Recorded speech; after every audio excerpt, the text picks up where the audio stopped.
Hello दोस्तों, आज हम वापस आए हैं 2018 की एक पॉपुलर कोरियन ड्रामा के साथ जिसका नाम है माई आईडी इज कंगनम ब्यूटी। सीरीज स्टार्ट होती है एक लड़की को दिखाते हुए जिसका नाम है कांग मिरे। वो ट्रेन से कहीं जा रही होती है और उसने अपने फेस को पूरा कवर करके रखा था। वो ट्रेन में मौजूद हर एक लड़की को गौर से देख रही थी कि उनमें से किन्होंने प्लास्टिक सर्जरी करवाई है और उस हिसाब से वो उन्हें रेट कर रही थी। हम देखते हैं उसके बाद वो एक सर्जन के पास आती है जहाँ पर उसकी माँ भी उसके साथ होती है। हमें पता चलता है कि कांग मिरे बचपन से ही अपने लुक को लेके बहुत ही ज्यादा अपसेट है। सो न्यू कॉलेज में दाखिला लेने से पहले वो सर्जरी करवाने आई है। वो इस डिसीजन से बहुत ही ज्यादा घबराती है पर उसकी मम्मी उसे बहुत ही ज्यादा सपोर्ट करती है क्योंकि वो सिर्फ अपनी बेटी को खुश देखना चाहती है। उसी टाइम हमें कांग मिरे का बचपन दिखाया जाता है। वो बचपन में बहुत ही ज्यादा हेल्दी थी जिस कारण आसपास के बच्चे उसे पिग बोल के चिढ़ाते थे। उसे स्कूल में भी स्टूडेंट्स बहुत बुली करते थे। ये सबसे परेशान होकर कांग मिरे एक दिन डिसाइड करती है कि वो अब से खाना कंट्रोल करेगी जिससे वो बहुत ही पतली हो जाती है। उसे लगता है कि अब सब कुछ ठीक है पर ऐसा कुछ भी नहीं होता है। मिडिल स्कूल में भी सभी उसको बुली करते हैं उसके लुक को लेके, इसलिए वो अपने चेहरे को ढक के रखती है। स्कूल में वो एक लड़के को भी पसंद करती है पर जब वो ये बात उस लड़के को बताती है तो वो लड़का भी उसका बहुत ही ज्यादा इंसल्ट करता है। यही सबसे परेशान होके कांग मिरे ने एक बड़ा डिसीजन लिया था कि कॉलेज जाने से पहले वो सर्जरी करवाएगी। ऑपरेशन भी सक्सेसफुल रहता है। जब वो खुद को पहली बार आईने में देखती है तो वो बहुत ही ज्यादा खुश होती है और जैसा वो दूसरी लड़कियों के साथ कर रही थी वैसा वो अब खुद के साथ करती है। वो खुद के शक्ल को भी अब रेट करती है। पर सर्जरी के बाद न्यू आईडी के साथ कॉलेज में जाना उसके लिए आसान नहीं था। वो बहुत ही ज्यादा घबराती है कॉलेज के पहले दिन में। जब वो कॉलेज जाती है वहाँ के स्टूडेंट्स उसे घूर रहे होते हैं। उसे डर लगता है कि अब लोग उसे उसके सर्जरी के कारण जज ना करे या फिर वो आज भी बदसूरत है। इसी कॉलेज में उसके मिडिल स्कूल के बेस्ट फ्रेंड भी दाखिला लेती है। वो कांग मिरे को समझाती है कि तुम अभी बहुत खूबसूरत लग रही हो इसलिए ये लोग तुम्हें घूर रहे हैं कि तभी उनके सामने एक लड़का आता है और वो कांग मिरे से उसका नंबर मांगता है और वो कांग मिरे के खूबसूरती का भी प्रशंसा करता है। ऐसा उसके साथ पहली बार हो रहा था तो वो बहुत ही ज्यादा नर्वस हो जाती है कि उसे क्या करना है। वो ये कहती है कि मेरे फोन में नंबर नहीं है।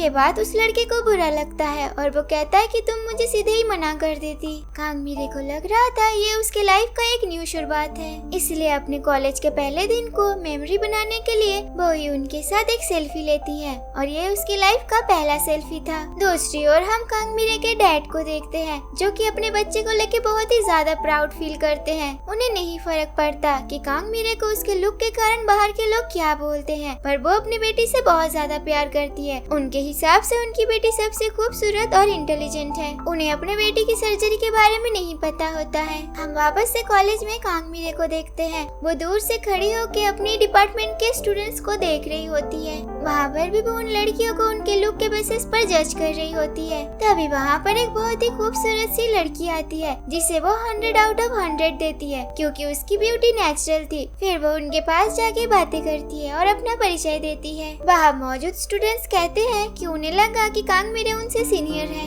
क्योंकि उसका शक्ल सर्जरी के कारण बहुत ही ज्यादा मैच्योर दिख रहा था। मिरे तुरंत ही अपना आईडी निकाल के उन्हें दिखाती है जिससे सभी को पता चलता है कि वो उन्हीं की उम्र की है। पर कांग मिरे वहाँ के माहौल को समझ पा रही थी तो उसे डर होता है कि वो कॉलेज में भी एक आउटसाइडर बन के न रह जाए। तभी दूर से उनके कॉलेज का एक सीनियर उन्हें घूर रहे होते हैं क्योंकि उस ठरकी लड़के को फ्रेशर में से खूबसूरत लड़कियां देखनी थी। यहीं पर हम इस सीरीज के मेन एक्टर दो क्योक को देखते हैं। सारे स्टूडेंट्स को कॉलेज के कैंपस में लेके जाया जाता है। हम उनके क्लास की सबसे खूबसूरत लड़की सुहा को देखते हैं। जब उसकी न्यू क्लासमेट उसके फिगर की तारीफ करते हुए कहा कि तुम इतनी पतली कैसे हो तो सुहा इनडायरेक्टली कहती है कि वो नेचुरली इतनी खूबसूरत है, उसे डाइटिंग भी नहीं करना पड़ता है बल्कि उसे खाना पसंद है। कॉलेज के लड़कों की नजर भी उसी के ऊपर होता है। तभी एक लड़का आगे आके सुहा को कहता है कि तुम अपना बक्सा मुझे दे दो अगर तुम्हें भारी न लग रहा हो तो। जब ये दोनों बात कर रहे होते हैं तो इनके बातों को काटने के लिए उनके बीच में वही ठरकी सीनियर आता है और कहता है कि इस लड़की के चक्कर में मत पड़ो,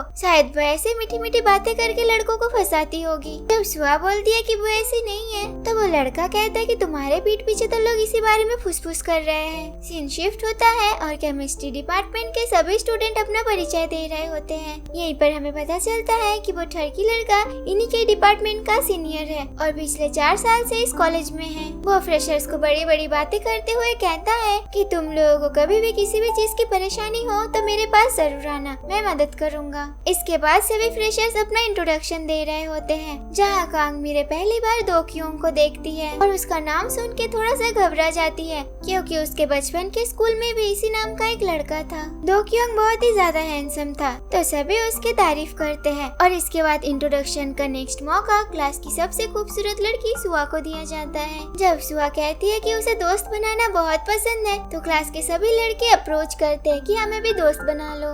सुआ हंसते हुए अगली सबसे खूबसूरत लड़की का नाम लेती है, जो कि मीरे था। ये सुन के कांग मिरे थोड़ा सा घबरा जाती है कि उसे सबसे खूबसूरत माना गया। इधर दो क्योंग भी जब कांग मिरे का नाम सुनता है तो उसके ओर देखने लगता है, जैसे कि वो उसे पहचानता है। उनका वो सीनियर कांग मिरे को देख रहा होता है और क्लास के प्रेसिडेंट के साथ फुसफुस करके बात कर रहा होता है कि उन्होंने कभी कॉलेज में इससे पहले प्लास्टिक सर्जरी करवा के आते हुए लड़कियों को नहीं देखा है। तभी दूसरा स्टूडेंट बोल उठता है कि इस तरह की प्लास्टिक ब्यूटी क्या सच्ची में खूबसूरत होता है। ये बात मीरे सुन लेती है, जिससे उसे बहुत ही ज्यादा अनकंफर्टेबल फील होता है। लंच टाइम में दो क्योंग जिस ग्रुप के साथ बैठा हुआ होता है, उस ग्रुप का सीनियर एक लड़की थी जो उसके साथ फ्लर्ट करने की कोशिश करती है और उसे उसके गर्लफ्रेंड के बारे में पूछती है, जिसमें दो क्योंग कहता है कि उसे लड़कियां नहीं पसंद है। हम मीरे को देखते हैं, उसका नजर भी सियोक पे होता है। वो अपने स्कूल के दिनों को याद कर रही होती है कि सेम ऐसी ही पर्सनालिटी के साथ उसके स्कूल में भी एक लड़का आया करता था, जो कि क्लास में चुपचाप रहता था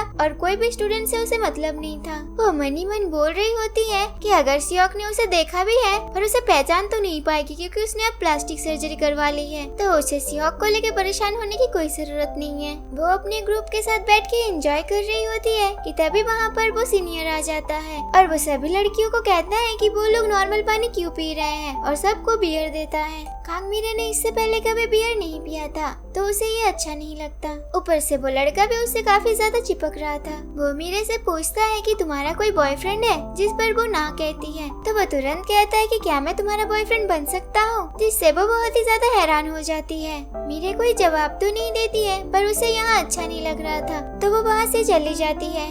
इसके बाद सभी फ्रेशर्स बैठ के सीनियर्स के साथ एक गेम खेल रहे होते हैं, जिसमें उन्हें मूवीज और सॉन्ग का नाम गेस करना था, जिसमें मीरे सबको सही गेस करती है और उनके टीम को जितवा देती है। उसका सीनियर उसे फिर पूछता है, क्या तुम बहुत ही ज्यादा पार्टी शार्टी करते हो, इसीलिए तुम्हें इतना नॉलेज है इस बारे में? मीरे इस बार भी उसे इग्नोर करती है। दो टीम टॉप पे होता है, एक सुआ का टीम, दूसरा मीरे का टीम। कांग मिरे के टीम के सभी स्टूडेंट्स डिसाइड करते हैं कि फाइनल राउंड में कांग मिरे परफॉर्म करेगी। अगर वो इतना अच्छा गाना गेस कर सकती है तो वो अच्छे से नाच भी सकती है। जब कांग मिरे मना करती है तो उसके टीममेट सभी मिलकर उसे चीयर अप करते हैं। मीरे बाहर जाके ही उनको कॉल करती है और उसे ये सब के बारे में कहती है कि वो बहुत ही ज्यादा नर्वस है, वो सबके सामने कैसे नाचेगी। यहाँ पर हमें पता चलता है कि कांग मिरे के अंदर पहले से एक हिडन टैलेंट है कि वो सच्ची में बहुत ही अच्छा डांस करती है, जिसके बारे में सिर्फ उसके बेस्ट फ्रेंड को पता है। और वो ये चीज सबके सामने दिखाना भी चाहती थी बचपन में, पर इतना बुली होने के कारण उसे कभी हिम्मत नहीं हुआ। उसकी बेस्ट फ्रेंड उसे कहती है कि पास्ट को भूल जाओ, अभी तुम्हारे पास मौका है तो तुम करके दिखाओ। ये बात सुन के कांग मिरे को काफी अच्छा लगता है और वो बहुत ही अच्छे से परफॉर्म करती है। उसका डांस देख के क्लास में हर कोई हैरान हो जाते हैं कि वो इतना अच्छा डांस करती है। वहीं पर सियोक भी उसे देख रहा होता है और उसे बचपन का एक इंसिडेंट याद आता है कि उसके स्कूल की जो कांग मिरे थी, वो भी एक दिन बस स्टैंड पे बैठ के गुनगुनाते हुए नाच रही थी और उसे भी अभी डाउट होने लगता है कि ये वही कांग मिरे है। फाइनल राउंड में कांग मिरे जीतती है, जिससे उसके सभी दोस्त बहुत ही ज्यादा खुश होते हैं। जब ये लोग जीत को सेलिब्रेट कर रहे होते हैं, तब उनका वही सीनियर कांग मिरे को बहुत ही अनकंफर्टेबल तरीके से बियर पीने को कहते हैं। उसे ये बिल्कुल भी अच्छा नहीं लगता, वो वहाँ से चली जाती है। बाहर जाके कांग मिरे अपनी जीत के मोमेंट्स को याद करके इमोशनल हो जाती है, क्योंकि लाइफ में ये पहली बार था जबकि बाहर के लोगों ने भी उसे अप्रिशिएट किया था। तभी उसके पास उसके मॉम का कॉल आता है और वो अपने मम्मी को रोते हुए कहती है कि वो बहुत ही ज्यादा खुश है और हर कोई उससे दोस्ती करना चाहते हैं, उसे पसंद कर रहे हैं। ये बात सुन के उसकी मम्मी भी बहुत ही ज्यादा खुश होती है, क्योंकि उसकी माँ भी यही चाहती थी। वो हमेशा उसे खुश देखना चाहती थी। जब मीरे बाहर होती है तब वहाँ पर सियोक भी आता है। कांग मीरे ही उनसे मैसेज में बात कर रही होती है कि तभी उसके पापा का कॉल आता है। ये देख वो बहुत ही ज्यादा घबरा जाती है और गलती से कॉल उठ जाता है। जब उसका पापा उसे देखते हैं तो उसे पहचान नहीं पाते हैं। यहाँ पर मीरे भी उसके पापा को सच नहीं बता पाती है। वो उसे कहती है कि वो मीरे का सीनियर है। मीरे अभी बाकी सभी स्टूडेंट्स के साथ काम कर रही है, इसीलिए उन सभी का फोन सीनियर्स के पास है। यहाँ पर कांग मीरे के पापा को भी थोड़ा सा डाउट होता है। कॉल रखने के बाद वो मीरे की मम्मी को कहता है कि वो जो लड़की ने कॉल पिक किया था उसकी वॉइस एकदम मेरी बेटी जैसी है और वो दिखने में भी मेरी बेटी जैसी है, बस फेस थोड़ा सा अलग है। यहाँ पर कांग मीरे की मॉम भी उन्हें बताने की कोशिश करती है कि कांग मीरे को बचपन से ही प्लास्टिक सर्जरी करवाने का बहुत मन था, पर ये बात सुन के उसका पापा गुस्सा हो जाता है और कहता है कि अगली बार मेरे सामने ये सेम बात ना दोहराना। मेरी बेटी तो मेरी जैसी दिखती है तो उसमें क्या बुरा है। तो मीरे की मम्मी भी उन्हें पूरी बात नहीं बता पाती है। अपने पापा से वीडियो कॉल में पहली बार इस तरह से बात करके मीरे को भी अच्छा नहीं लगा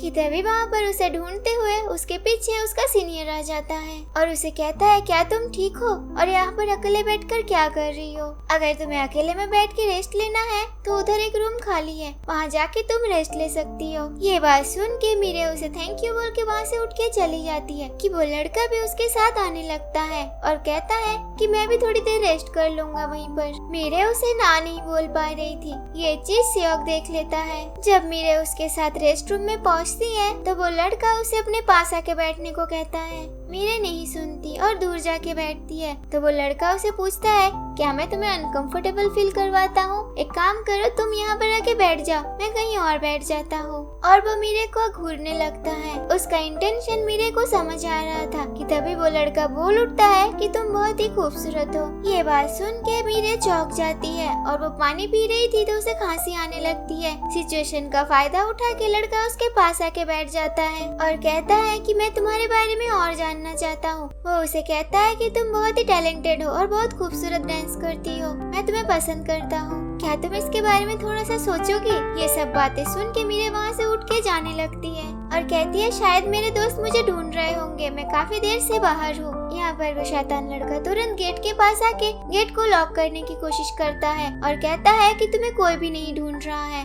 तुम्हें सिर्फ मैं ढूंढता हूँ क्योंकि मैं तुम्हें जानना चाहता हूँ। ये बोल के जैसे ही वो लॉक को घुमाने जाता है तभी पीछे से गेट को लात मार के कोई खोल देता है और ये कोई और नहीं सियोक होता है। सीनियर उस पे काफी गुस्सा हो जाता है और कहता है कि तुम यहाँ पर क्या कर रहे हो? तो सियोक कहता है कि मैंने तुम दोनों को इधर आते हुए देखा तो मैं भी इधर ऐसे ही आ गया देखने के लिए कि यहाँ पर क्या है। फिर वो घुमा के उस लड़के को ही पूछता है कि तुम यहाँ पर क्या कर रहे हो? तो वो सीनियर उसे बहाना देके कहता है कि कांग मीरे ने बहुत ही ज्यादा पी ली थी तो मैंने उसे कहा कि यहाँ पर आके रेस्ट कर ले, इसलिए मैं उसे यहाँ पर लेके आया हूँ। उसका सीनियर उसे पूछता है कि तुमने लात मार के गेट क्यों खोला? तो सियोक उसे घुमा के पूछता है कि वो गेट के पास गेट ब्लॉक करके क्यों खड़ा था। इस सवाल से उसके सीनियर को गुस्सा आता है और वो वहाँ से चला जाता है। जाते वक्त वो पीछे से मीरे को बुलाता है पर मीरे इस बार उसके साथ नहीं जाती। उसके जाते ही सियोक मीरे से पूछता है क्या तुम ठीक हो? जिस पर मीरे उसे कहती है कि मैं एकदम ठीक हूँ, अब मैं चलती हूँ, अगर तुम चाहो तो यहाँ पर रेस्ट कर सकते हो। ये बोल के जैसे ही वो जाने लगती है तो पीछे से उसे सियोक बुलाता है और पूछता है क्या तुम जर्युंग हाई स्कूल से हो, जो कि कांग मीरे का बचपन का स्कूल था। यहीं पर एपिसोड 1 खत्म होता है। आशा करते हैं आपको आज की एक्सप्लेनेशन अच्छी लगी होगी और अगर आप ऐसे ही वीडियोस आगे देखना चाहते हैं तो चैनल को सब्सक्राइब करके बेल आइकन को ऑल पे जरूर करना। मिलते हैं नेक्स्ट एपिसोड के साथ, तब तक के लिए bye, have a great day.